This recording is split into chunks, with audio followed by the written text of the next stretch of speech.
ของน้องสุดค่ะพ่อแม่ย้ายหลายขึ้นแล้วก็นึกเขาจนช้ำชาเนอที่นี่ข่อยกลับมาหาเงยมาเพิ่งถามของเขาเนอะอีบ่ายเนอะกับของฟังน้องเนอะอ้าวไม่สิเอาฟ้าน้องเอ็มยี่หลายขึ้นเอาพี่น้องนะยังไงเสียงก็เรียกยา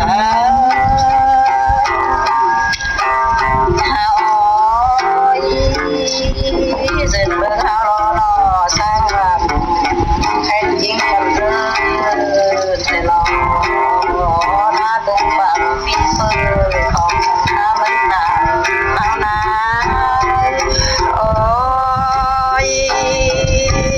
สิ้นแต่เร็ดปีเลย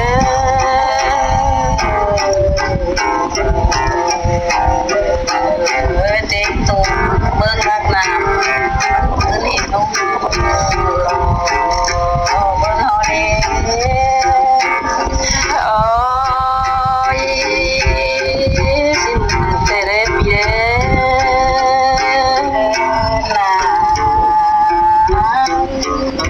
นี่ตาฝากอดนะพี่น้องเอ้ยไปตามโอ้ยน้องนะนิ่งตาจะเอาโอ้ยไอ้เสิ่งเกิดเด็กยากอ่ะตายแล้วฝ่าลุงมาวันนี้นะพี่น้องเอ้ย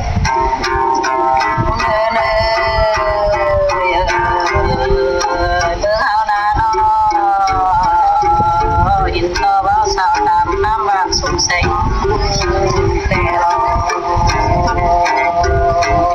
บาดแน่นอนเงยจันทันจะนั่งเฮินใส่ไม่ได้หล่อเมื่อเขานี้โอ้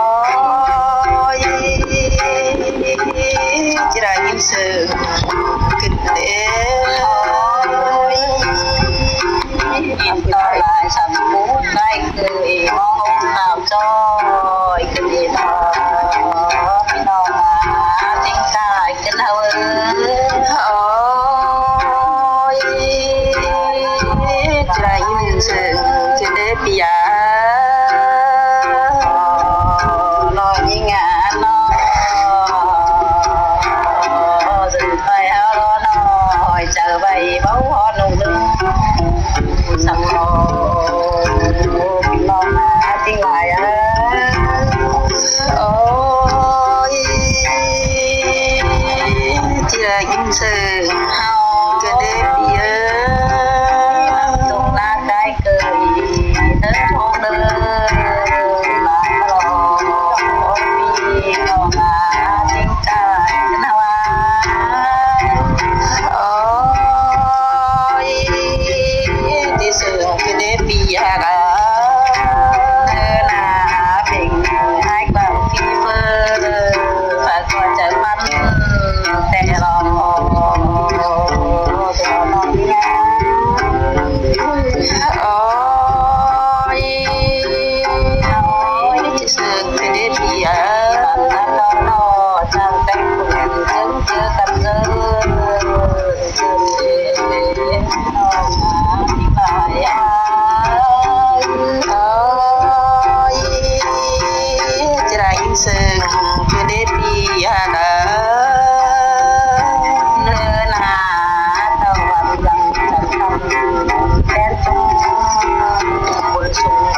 สุดใจพา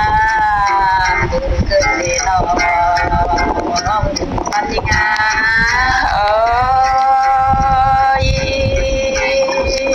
คือบ้านด้านนั้นสวัยนะเจียมเจ้าหน้าพี่นะเดินหน้าขึ้นเลยก็หาหนุ่มก็เชิญเล่นจันเลย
สุดพอ